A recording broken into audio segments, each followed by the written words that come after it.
Welcome to the Mom and podcast. We're your hosts, Suzanne Kearns and Missy Stevens. We want to help you through everything that happens in the ellipses, from your professional life to your emotional health. You're a mom and so much more. Let's figure out what comes next together.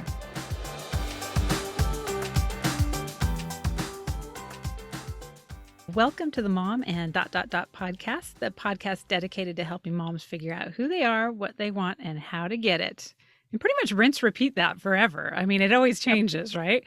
And I'm Suzanne Kearns. I'm a mom and writer, LGBTQ ally, and today, a potentially blooming extrovert. I'm going to talk about that later in the Look, Listen, Learns. Kind of scaring me. I know. Who am I? I'm Missy Stevens. I'm a mom and writer, foster care advocate. And this week, I'm a football parent again. We'll talk about that more later too. Oh boy. Yeah. Today, we are so excited to have Judy Schoenberg and Linda Lautenberg, founders of EvolveMe, on the show. Together, Judy and Linda founded EvolveMe, an organization specializing in career reinvention and community building for women in midlife career transition. The program is designed to help women attain clarity, gain confidence, and launch the best chapter of their professional lives. Though Judy is a graduate of Harvard University and a former national executive for Girl Scouts of the USA, and lives in Brooklyn, New York with her husband, 2 sons, and a feisty rescue dog. Linda is a Harvard Business School graduate and a chartered financial analyst. Prior to her own professional reinvention, she had a highly successful career in real estate finance and securitization. She lives near the Jersey Shore with her husband, 1 to 3 kids, depending on college schedules, and way too many pets. Welcome. Welcome. So much. Thank you for having us. Yes, this is great. We are so excited. Oh, yes. You took the words right from my mouth, Missy. Sorry. Well, we just, Missy gave a sliver of information about your background, but would love for each of you to give us more of a 101 on your own evolution of your careers and also what led you to start EvolveMe. And since this is our first time interviewing 2 guests at the same time, Yeah. I'm going to call on Judy to start to make sure we're not talking over each other. Thanks so much, Suzanne. It's great to be here, and thank you for having us on the podcast. You gave a great summary of my career, a snapshot, and want to dig a little bit deeper. So I had a long career in the nonprofit sector ever since I graduated from college, really. So I'm dating myself, but that's okay because we're all in midlife here. I've been in the nonprofit sector. I was in it for about 2 decades, and I spent 15 years at Girl Scouts of the USA, headquarters in New York City. And I started there right out of graduate school, and I worked my way up and was, after 15 years, was the executive of our research institute. So we did market research with girls and women on leadership and economic security and health and lots of different issues touching girls and women's lives. And I was coming towards my end of my 15-year tenure, and I saw 50 on the horizon in the next few years. And I said, I started here when I was in graduate school. I've had, right out of graduate school, rather. I've had a wonderful career here, a lot of accomplishments. I had my 2 kids during my tenure at Girl Scouts of the USA. I had, the flexibility, having been there for a number of years, to work 4 days a week and work from home 1 day, and really allowed me to continue my career and raise my children. So I was really fortunate to have that opportunity.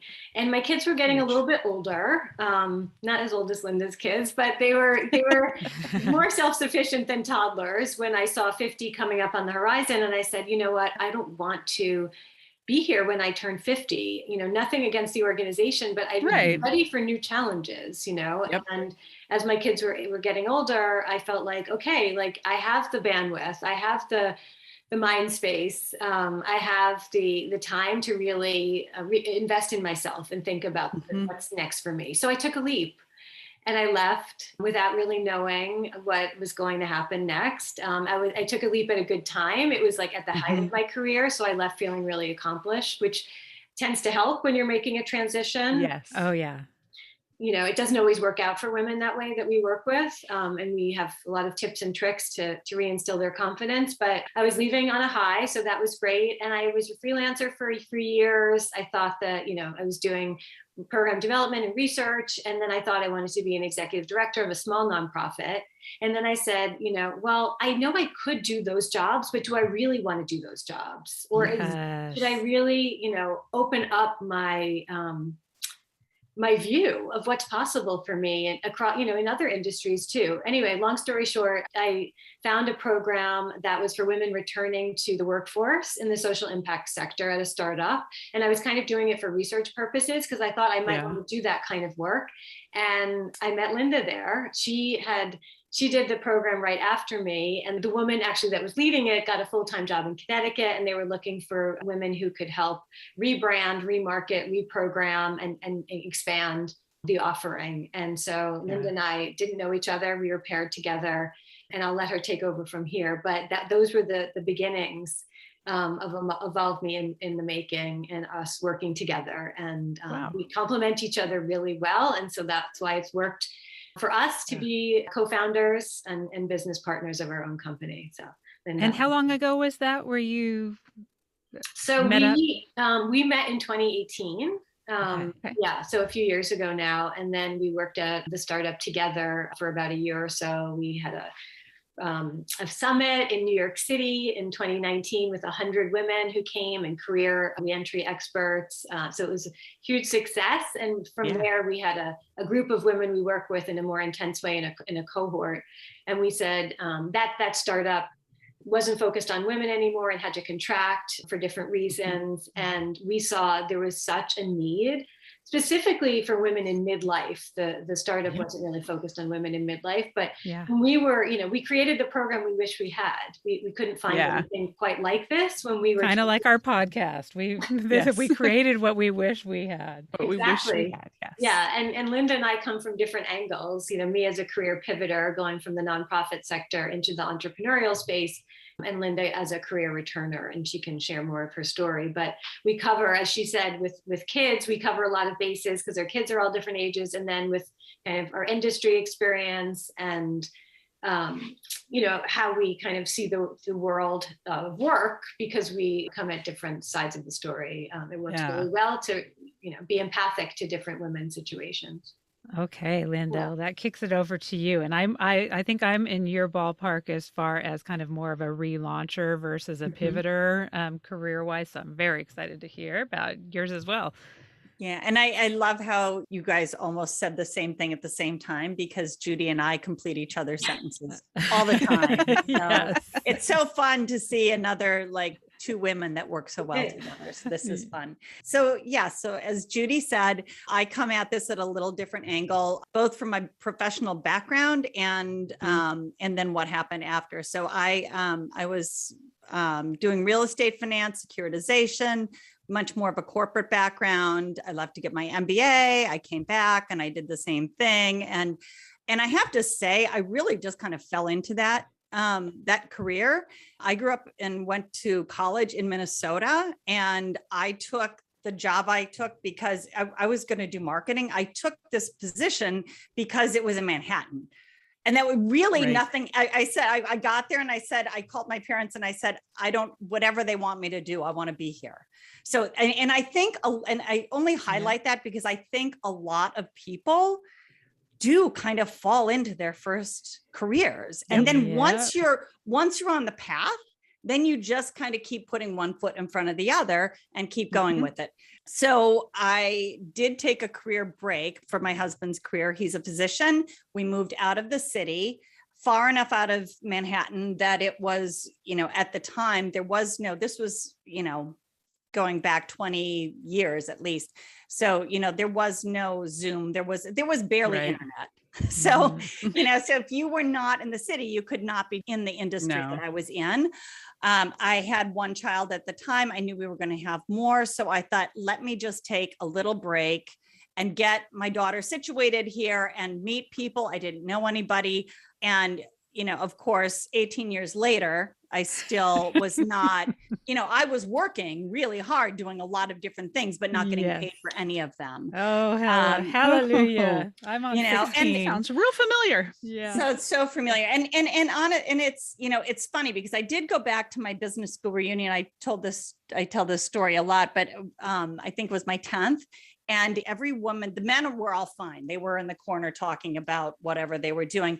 Right. Every woman that I talked to was either apologizing for the fact that she was a stay-at-home mom and that she had this fancy business school degree and was using it to unload the dishwasher, or they were apologizing because they had had kids and had a full-blown career and, you know, their children were in daycare, or that they had put their life on hold for their career. And every woman was somehow apologizing for something, you know, else. So, and I definitely felt that way when I first stepped out of the workforce.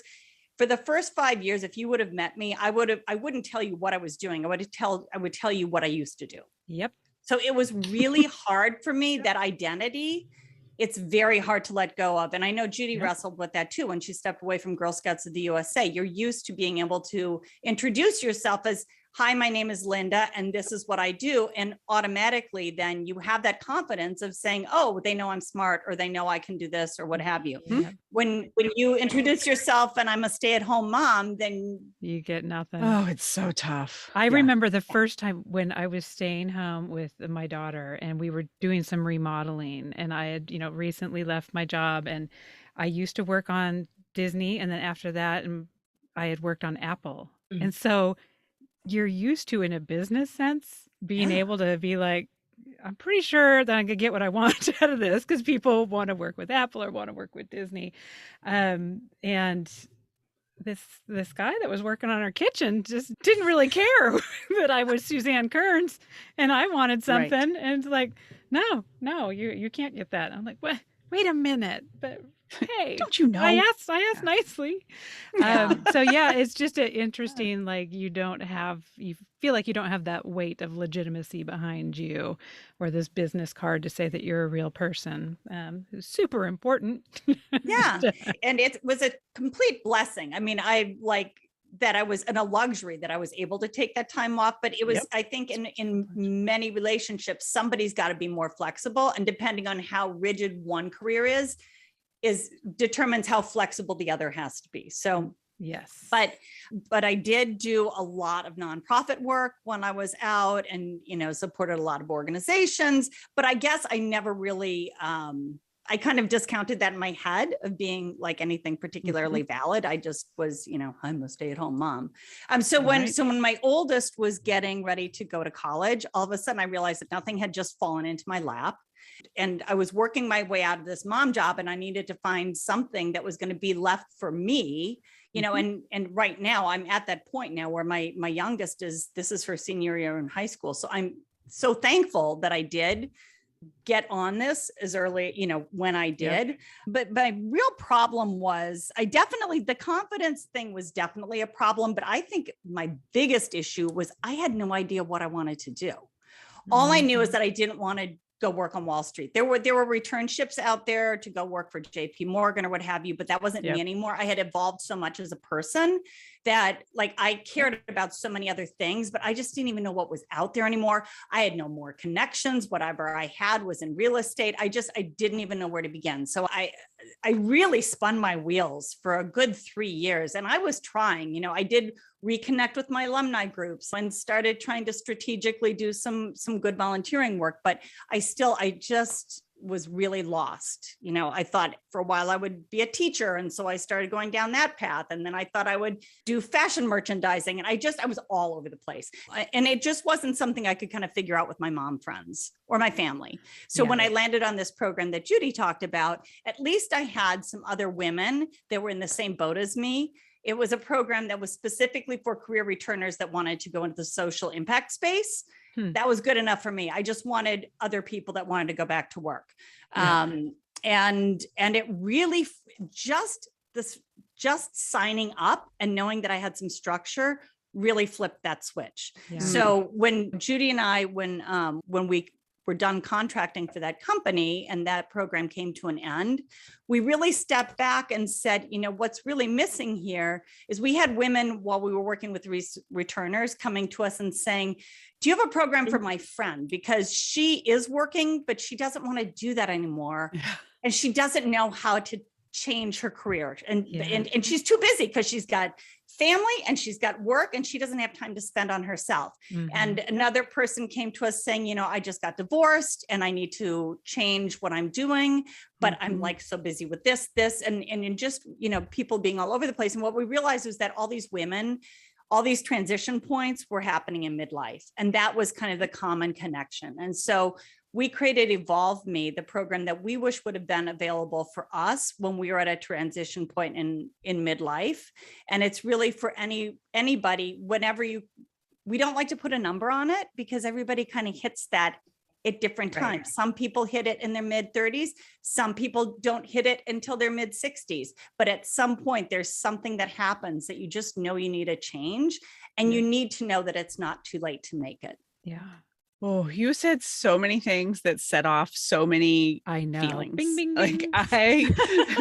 Like all the emotions came back. And I don't even know where to start, but I want to start a little bit with you talked about just falling into a path. And that's a common thread that has come up in a lot of people we've talked to, is that we get on this train and then we feel stuck on that train, whether it's we're ashamed to admit it's not right for us, or we don't know how to financially get off, or whatever the circumstances may be. So I'm curious, as you've talked to women through EvolveMe, what are some of the tips and tricks you have for them to help them step back and not feel that shame or that fear in hopping off into the next thing? Yeah. I can share some, and then Linda, if you want to chime in. But some of what we talk about that is like empowering for women as they are thinking about stepping off the path that they're on is, to think about careers in a different way and their professional life in a different way, which is that there is like having a non-linear path is okay, that you don't have to be on the straight and narrow to have a successful career. So it's really reimagining what success looks like.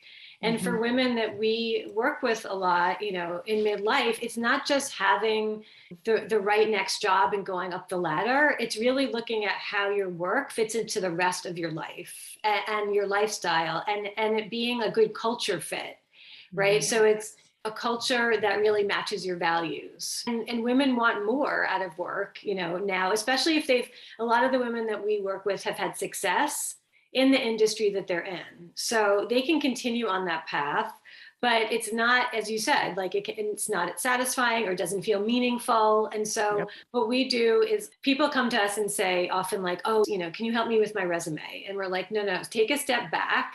Like if you want to chart a new path, right? Don't send out any resumes. Don't revise your resume. Don't revise your LinkedIn profile before you really take the time and invest the time. And this is the part that people miss so much in their career transition, to really spend the time evaluating and assessing what you love to do, what brings you that flow, what you kind of forget yourself in. Like, what are the things that you love to do, before you fell into the career that you're in, maybe in childhood that, you never even imagined would lead to a career. What are the values, right? We go through a whole values inventory assessment. What are your values right now? And how could those be infused in a next career path? And what kind of culture works for you? Do you want more flexibility? Do you want more autonomy? I mean, we had a woman we worked with that said, you know what I want right now?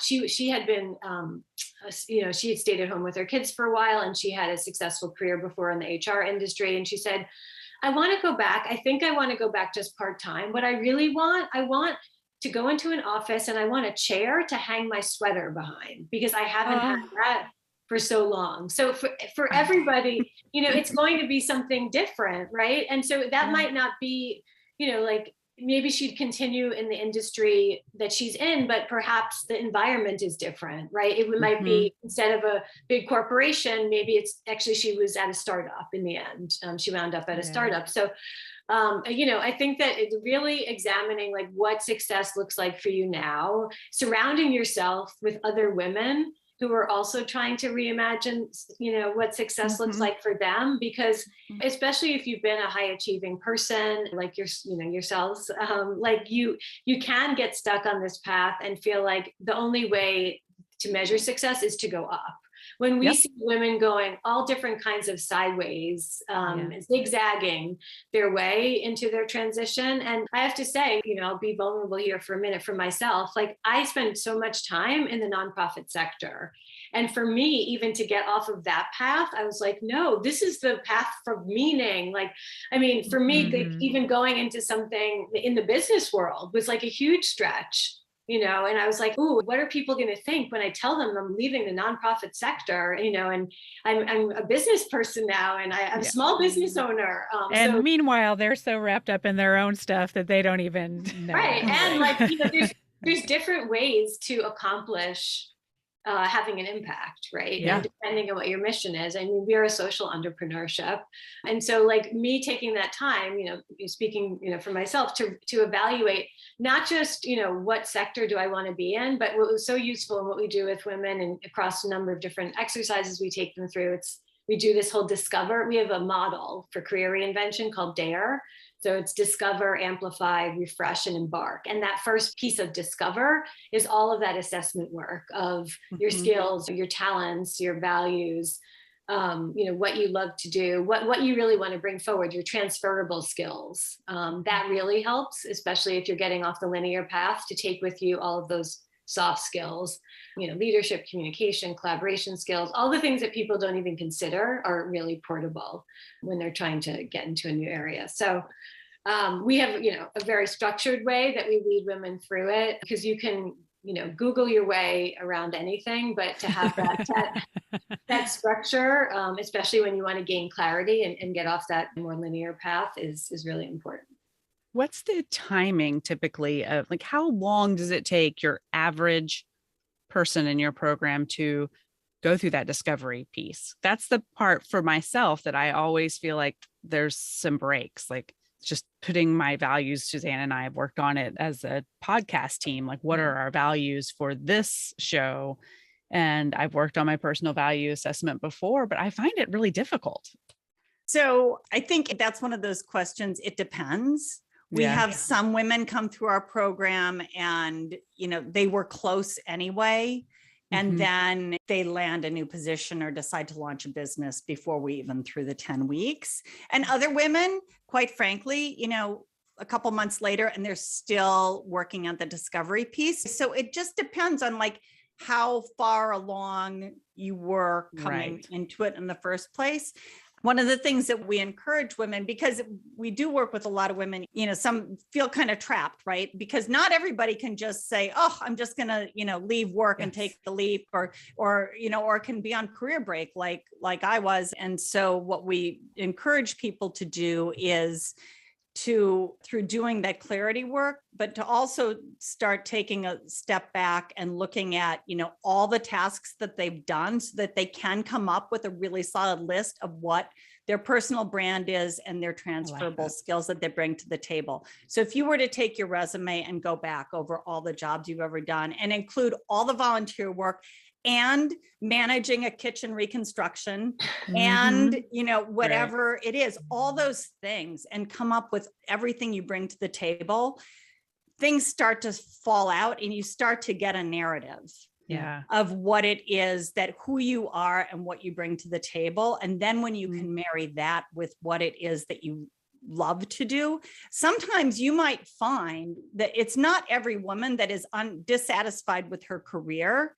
And, you're all moms here. So I think a lot of women have just kind of plateaued in their career because they've got something that they might not love what they're doing, but they're keeping all the other plates spinning at the same time. So good enough. Right? Yeah. Everybody around me is happy. So that's good enough for me right now. Right. But so sometimes you don't necessarily have to make a full sail leap. If you can take some time for yourself to go back and really think about which things that you do at work that you love to do and which things you don't love to do anymore, and do some of that work, you might be able to job craft within your own company. You might be able to carve out some time to do some project work for a nonprofit. And, if you're a working mom, like God only knows, it's like hard enough to do that and raise kids. But that is how we have some people like try to explore something in a safe way, is take on a project for a nonprofit or something like that to try out a new skill.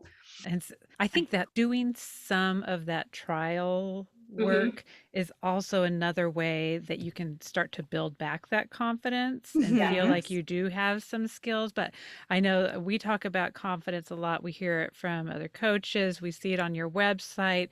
So I think especially stay-at-home moms, but I'm sure any woman can get this, but we've people who spent pretty much their whole life taking care of others.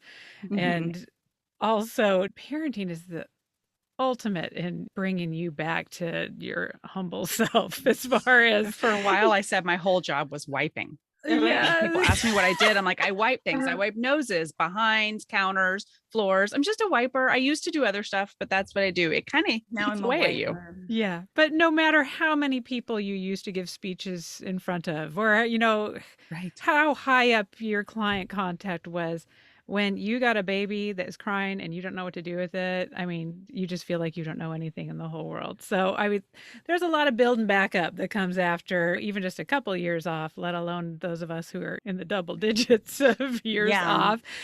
So, what are some other ways that you help women rediscover this confidence or build back that confidence so that they can make a change and take those steps? Well, I think one of the biggest ways is when you're working with other women that are all in the same boat and you see all these highly credentialed women and you realize that they are all having the same, it's imposter syndrome is a little overused, but they're having that same imposter syndrome that like, what if somebody finds out that I don't really know what I'm talking about? Or, that when you realize that other really credentialed women are feeling the same way, it normalizes it.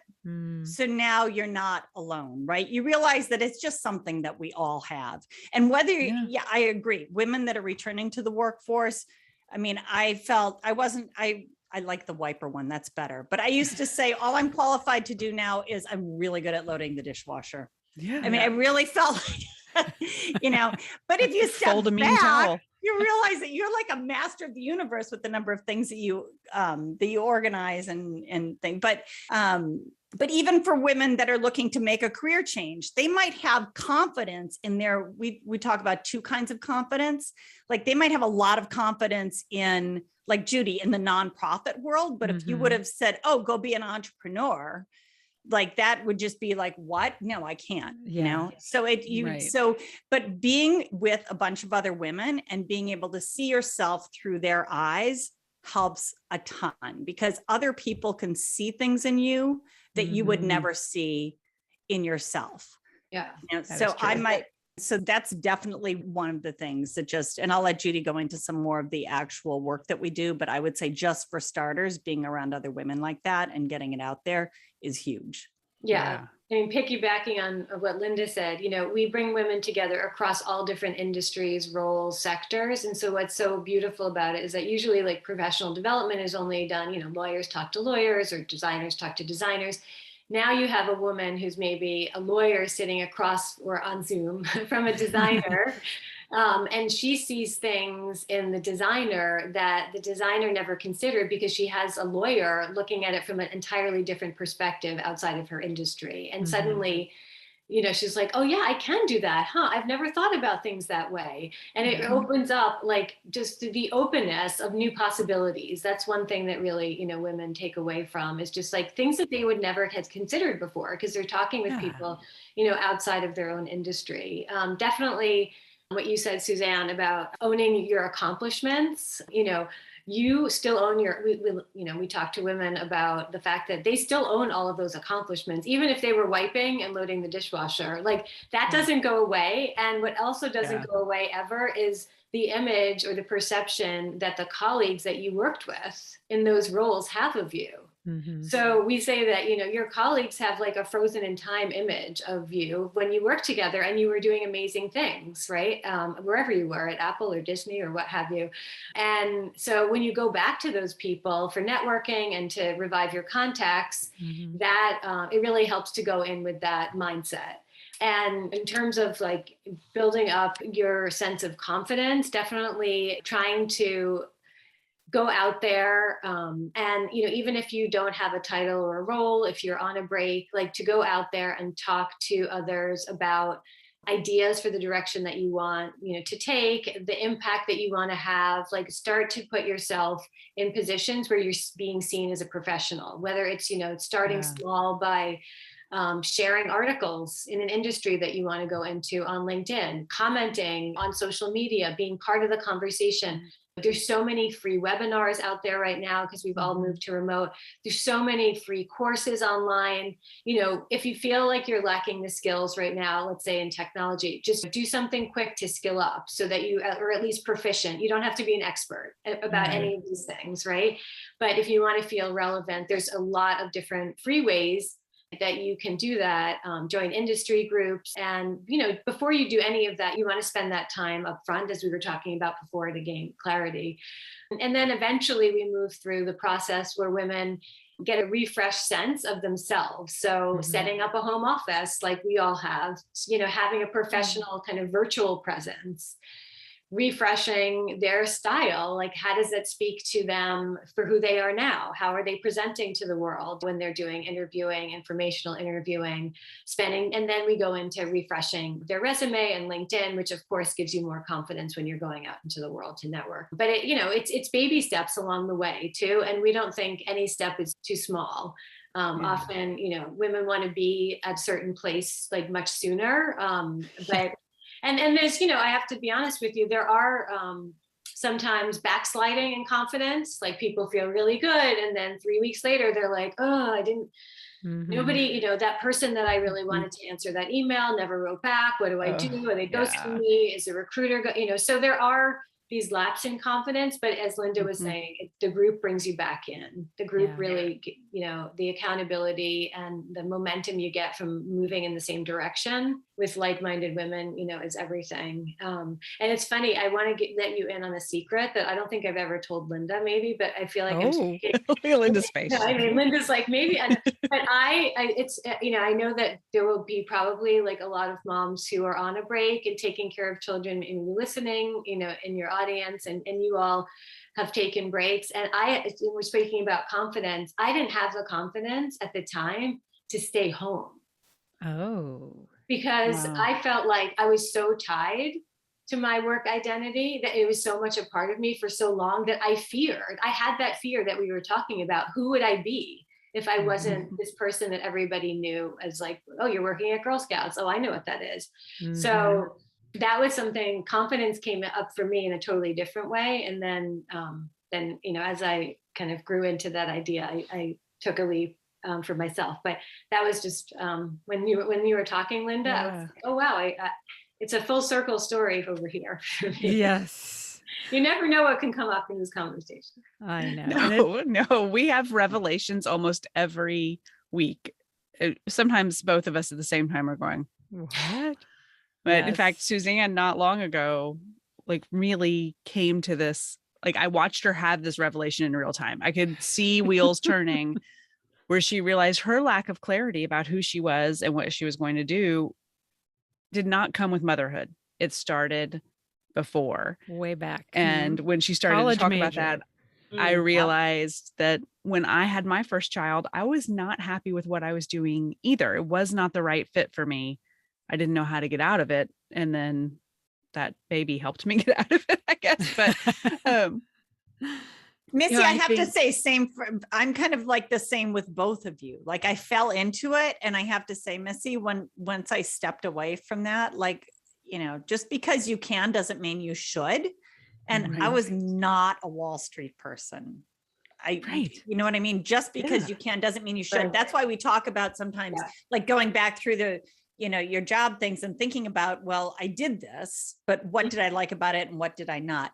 And again, with that clarity piece, and whether it's with EvolveMe or some other group, or the two of you have each other, but whatever group that you can find, it helps to have that for the clarity piece too, because you have somebody to bounce it off of.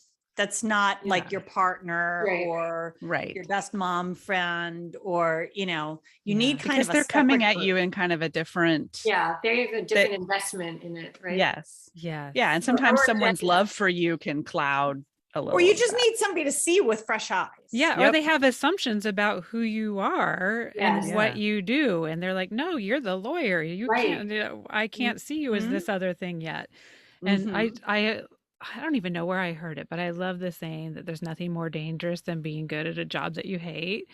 And so I really love this. And that's a great The one. I've never heard of that. Oh, yes. And I felt that very much because I Yeah. got a lot of accolades. I progressed Mm. and Mhm. I like to think I was good at my job and I worked really hard at it, but I did not like what I was doing. I like the people and I like my Yeah. clients, but the work itself just wasn't a good fit. So I love your clarity piece being, yes, it's what you're good at, but also what you enjoy. And Yes. I'm having that struggle as a mom right now as my son, he's got this real math science brain, but I wouldn't say that that's his passion. And I for Yeah. a long time was just like, oh no, this was the kid who at 2 years old was like doing 7 puzzles at the same time. I need to direct him in this area. And I think I did him a disservice for a few years there, thinking like, oh, well, naturally this must be your path because that's what you're so good at. And I don't think that will be his career field. So it's Yeah. kind of stepping back and doing the same thing for ourselves, like just seeing where that blooms and really thinking about what does spark joy. I'm going to be a Marie Kondo. What does spark joy Yeah. about these activities? Although probably not a disservice, because if you wouldn't have directed him in that path, you wouldn't have found out that it wasn't his path. That's Like sometimes finding out something is wrong for you is even more informative than finding out that something might be right. true. Yes.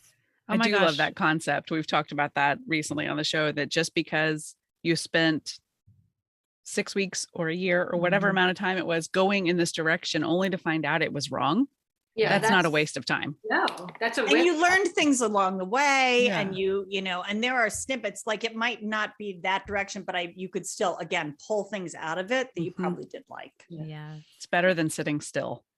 Yes. Get out of neutral. Get out of neutral. Isn't that what Julie Lithcott-Hames told us?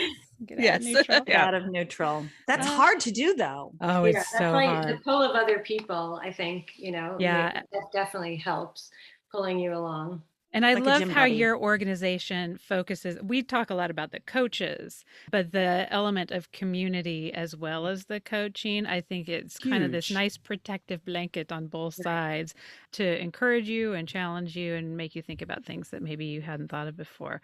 And one of our big things here is like our friend KJ Delantonia. I mean, she was a New York Times editor, but she came on to talk about getting a coach, a book coach, for when she was Mhm. writing her first novel, because even a professional writer who's a New York Times editor can benefit from having a coach. So it's Mhm. not saying that you're not good enough Right. to want to have coach and to have some help. I mean, there's a reason that professional golfers still have coaches. Like there's, the professional sports people still have coaches because everybody can benefit from that. And I could spend really the rest of the day talking about this, but I just realized at the Yes. time I we're getting know it went so fast. it It's went so fast. too fast. But before we jump into our Look, Listen, Learn segment, we want to make sure that listeners know where to find you and learn about some of your seminars Yeah. and how they connect with you.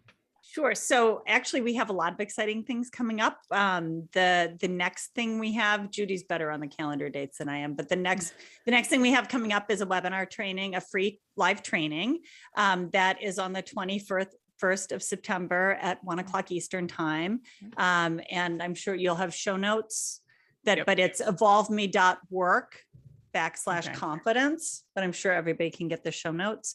And so that'll be a live training about getting back your confidence and getting on with your next chapter. And then we're very excited. One of the co-working spaces where actually Judy and I met for the first time, they have always had a monthly women's breakfast. And they came to us when they were going to do their first in-person event. So we're going to be doing that at LMHQ in Lower Manhattan. But if you're not in Manhattan, there's also a virtual component to that. Okay. Oh, And Judy, please tell me the day for that. That's the 23rd. And we also have another webinar, all the webinars, September 28th at 1 p.m. Eastern, that you can tune into. And we would love for you to also be able to take some time to do some of the work that we've been talking about. So we have a free tool That is a career strategy tool, and it's called the EvolveMe Career Reinvention Analyzer, and it will walk you through a process to look at your skills, your talents, what you're good at, what you love to do, and where there's a fit in the marketplace right now.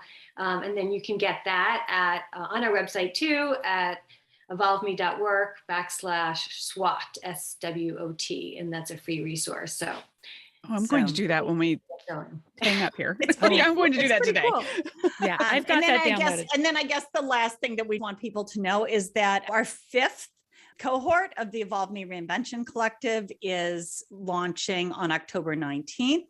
We get a lot of moms. That is why we would never be so mean as to launch it in September. Would be a terrible thing to mothers everywhere. Yep. So we let everybody get settled, and then we start in October. It's a 10-week program that absolutely will help you figure things out and move you forward faster. And if you want to learn more about it, there's information on our website, but we also offer a free strategy session, so you can sign up and talk to me or Judy for a half hour and just figure out if it's a good fit for you. So we have that on our website as well. Okay, we will get the links for all of those in the show notes so people can find them. All right. And the things that are happening maybe before this airs, we'll put some stuff out on our socials. That's great. Thank you so much. This was such a good conversation. I'm like, don't go away. I know. We just love what you are doing so much. It's so aligned with what we're trying to accomplish with the podcast. I know. I feel really excited that there's so much for people considering the next step.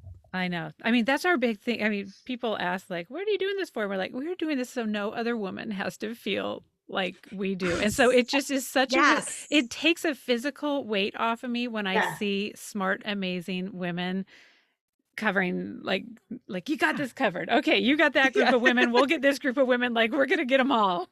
Yes. Suzanne, I have to say, like, I love what you just said, because that is kind of at least how I felt about it. Like, when I went into it personally, I never wanted anybody to feel like I felt for 3 years. Yeah. It's not a good feeling. No, it's really lonely. Yeah. And I think what we've learned in doing it, we've been talking to coaches and other women, helping women for about 9 months now. Everyone has felt that lonely before, and nobody likes it. And we're all out here. We just need to remember to reach out, and we all have the same heart for helping each other. Yeah. And we love what you guys are doing. Podcasts are such they're so great to be able to, be the friend in your ear too, like you guys are. I take lots of podcast walking, and I think especially during like the pandemic time, like podcasts have been a saving grace for women. You could also multitask while you're doing it. So this is amazing what you're doing, and that you've put this together. It's really a great resource. I have so many friends who don't know they're my friend and that walk dogs with me. And they're like, they don't know how close we are. Yeah, they don't realize how close we really are. On that note, we can kick it off to the Look, Listen, Learn. Our Look, Listen, Learn segment is where we each share something that we've been looking at, reading, watching, admiring, or listening to, like music, podcasts, or audiobooks, or learning, which can be anything from the meaning of life to just a fun product you have discovered. So let's see, I'm going to go in my square order. So I'm starting with Judy. Okay. A podcast that I've really loved. We like to say in EvolveMe, like, if you can't see it, you can't be it. So definitely you'll get a boost if you listen to other women who've reinvented, talk about their career stories, how they got to where they are now, all the bumps, that it took to get there, and, and there's the satisfaction that they're feeling now. So anyway, all that is to say, a colleague of ours, Katie Fogerty, you might know it, has a Certain Age podcast, and we really like that one for all the women that she features, health, beauty, wellness, etc. That one has got me going. And on the same vein as that, I wanted to share a book, because my commitment over the summer was to read again. I'm speaking of college majors. I was a literature major in college, but running a business and kids and all of the above, like, really, it's hard to find time to read. But I read a great book about a reinvention story. This is the book, if anybody could see it. It's called Finding. Just told me about that one. Oh yeah, it's called Finding Freedom: A Cook Story Remaking a Life from Scratch by Erin French. And there's a restaurant in Maine, in Freedom, Maine, Yes. that she now runs. And she has a whole amazing story. She's a mother too, of a teenage boy. And anyway, it was like over the summer, I said, maybe we should get in the car and drive to Freedom, to the restaurant. Little did I know that it's like, you can't get like, even though it's in this obscure, like, tiny corner of Maine, like you cannot get reservations there. Like, and is it Don't the you have to place send a you have to postcard? send the postcard? Yeah. We just spent about half of our Tipsy Ellipsy. We do a live taping on Facebook Live, and we spent about a good chunk of that episode talking about her.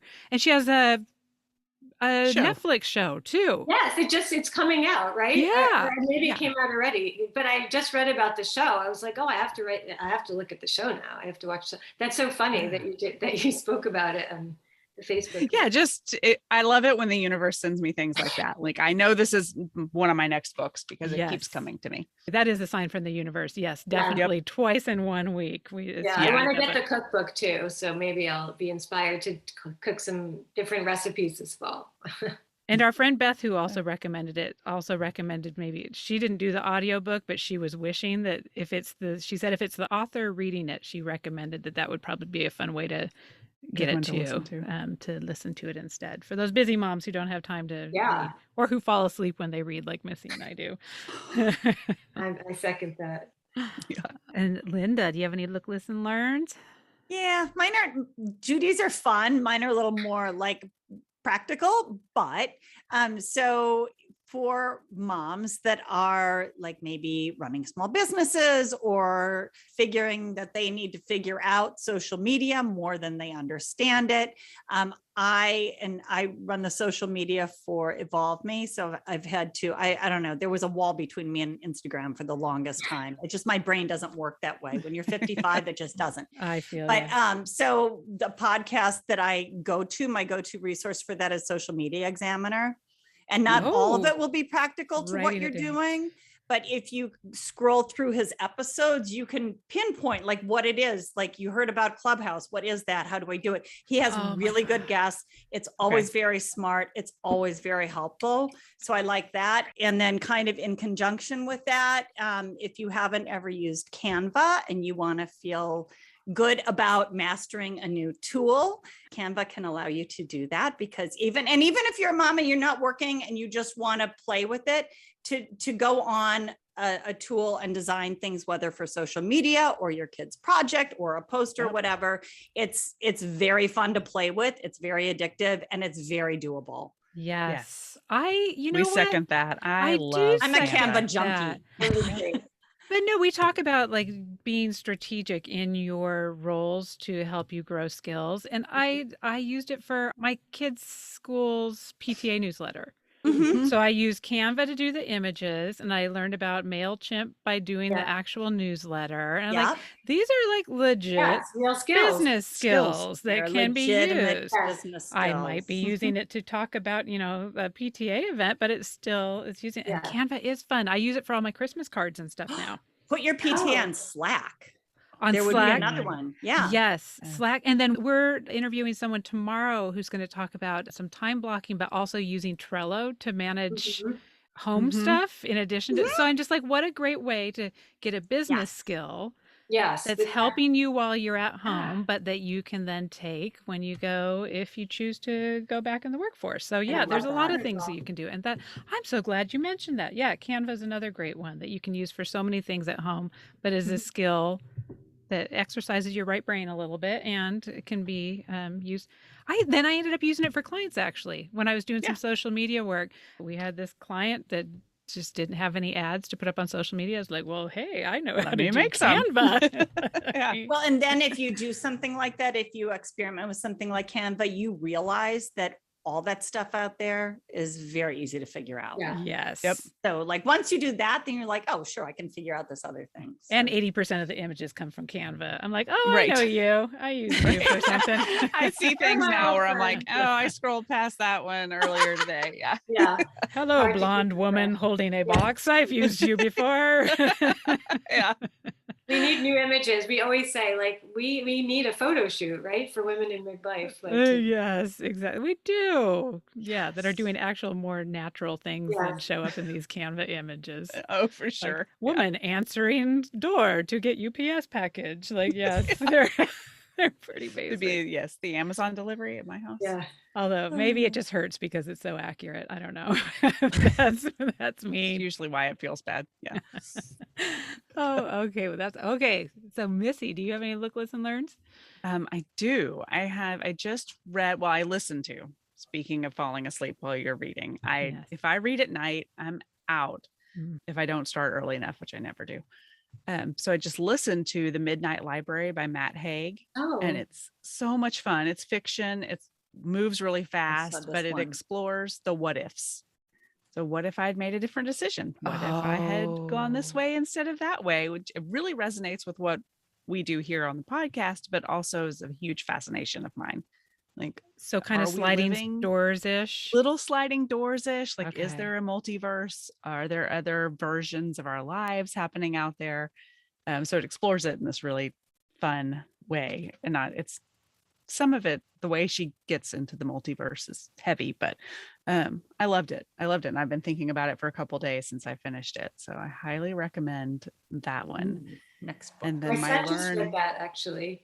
My son She did? No, my Oh, your son son. picked it out in the bookstore, and I was like, "It looks fine." So now I'm going to borrow it from him. Yeah, my Yeah. husband's reading it. He was telling me all about it.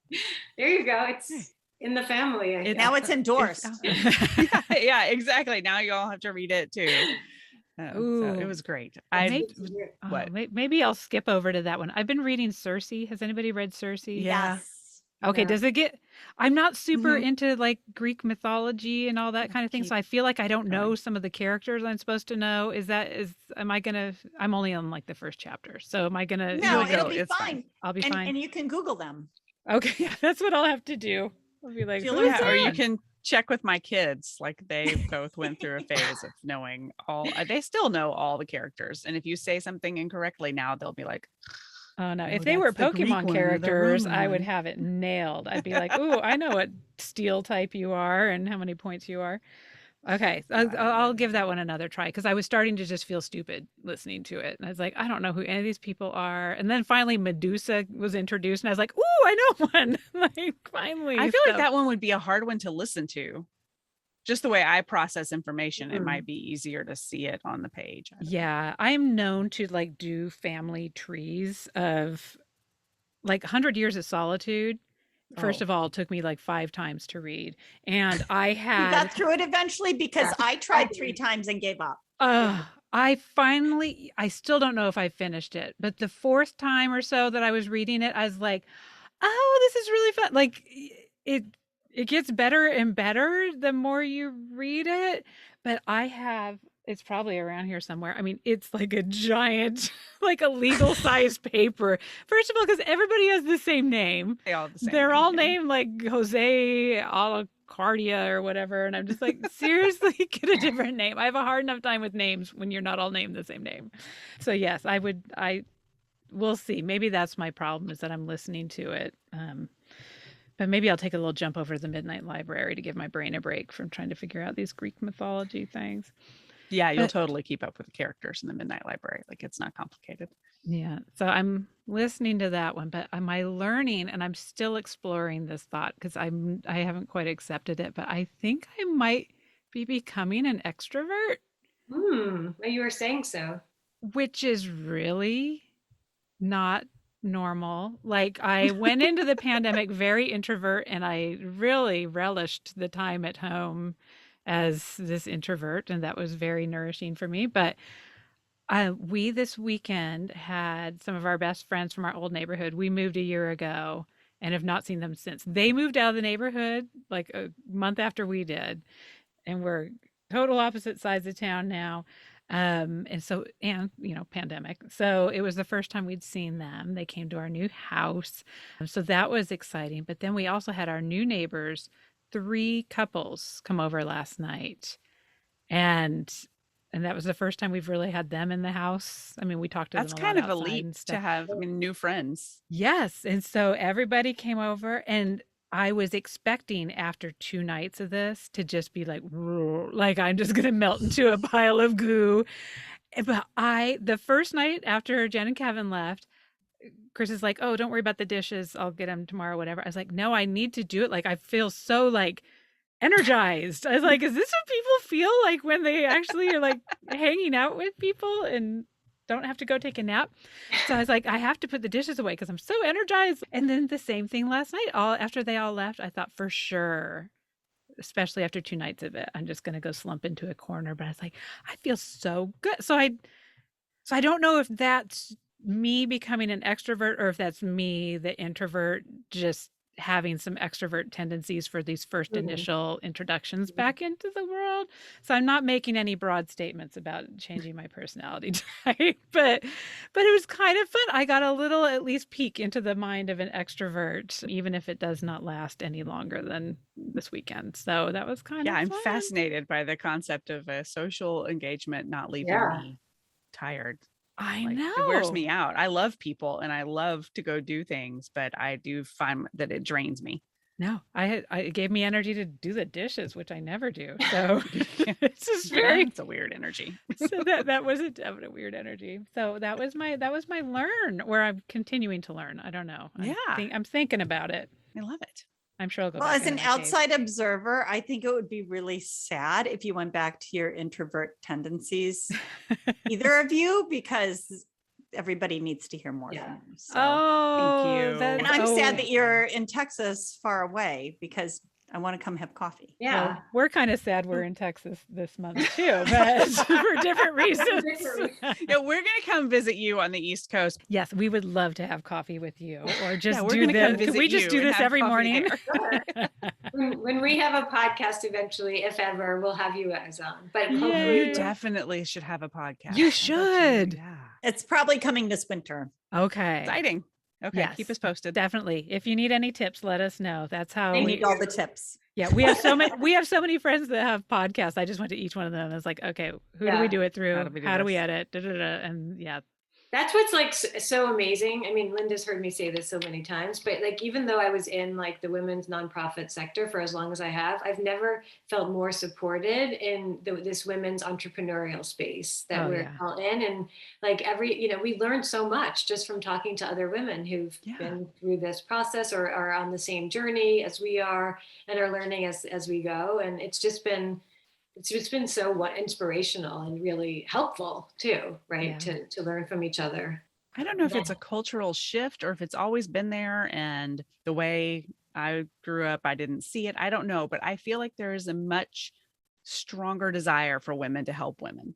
I do. I think there is a cultural shift. I don't know. I mean, just from being on the side of like the women's organizational world, at least. Yeah. Like, or it may just be the age we're at. Like once you get to midlife, you see the value in everything that all these amazing women have to offer and to teach you. And yeah, I mean, even in our Reinvention collective, like we have guest expert contributors at several points throughout the DARE method. Like in some modules we have 2 and they come on and share, because Judy and I could talk about all of this, but some people that's, like we could talk about resumes, but we bring in a woman that's what she does. We're so happy to highlight her for other women, like both to give them her knowledge within our program, but then also if you want to work just with her on your resume, like here she is, and so we support each other through that. Yes, I know. And I get so much motivation hearing from this and hearing other people's stories and stuff. Yeah. Missy and I are we actually come from a writer's standpoint. So I'm working on a book proposal this week and she's got a novel that she's working on edits and stuff from. So it's just, I feel like this is just a burst of energy that we get every time to just be like, okay, these amazing women are out there doing cool things. So can we. So this is exciting. Yeah. And I love that if you can't see it, you can't be it. I just think that I also came from this mindset of scarcity, that there were only so many roles and only so many spots. And I'm realizing the older I get that there are opportunities out there that sometimes you have to go make it for yourself. But just because Suzanne finds huge success doesn't mean I can't also. Like it's Right. out there for all of us. Yeah. It is. Yeah. Sometimes we got to make it. Love though. it. Yeah. Oh, well, thank you so much. Thank you both of you. guys I, Great, so much. Thank you. I am so glad to know you and know that you are out in the world changing lives. You are changing lives. And I just For think that's so sure. amazing. So Well, we're enjoy so your first day of school too. Oh, thank Go you. do something just for you for a little while. Yeah. yeah, go get that pedicure. Yeah, maybe I'll sneak away before they come home. She won't. She Or at least a It's not quiet 10 happening. minutes in the There's no way house. it's To happening. just be like, Well, I'll sneak away and I'll call Linda from the chair at the pedicure. there you go. Perfect. Oh, All right. well, Thank All you. right, I hope we thank do you. this again Great. soon. Really wonderful. Bye. Bye-bye. Bye bye. Thank you so much for joining us for the Mom and podcast. We hope you enjoyed the show today. And if you know someone else who could benefit from today's episode, be sure to share it with them. Also, please subscribe and rate us wherever you listen to podcasts. You can find links to all the things we discussed today in the show notes over at our website, momandpodcast.com, with the AND spelled out. In between shows, you can find us at the socials, including our private Mom and Community Facebook group. You can find links to the group, all of our socials, and our questions and comments section over at our website, momandpodcast.com. Thank you so much for your support. We appreciate you so much. Now go out there and make your ellipses count.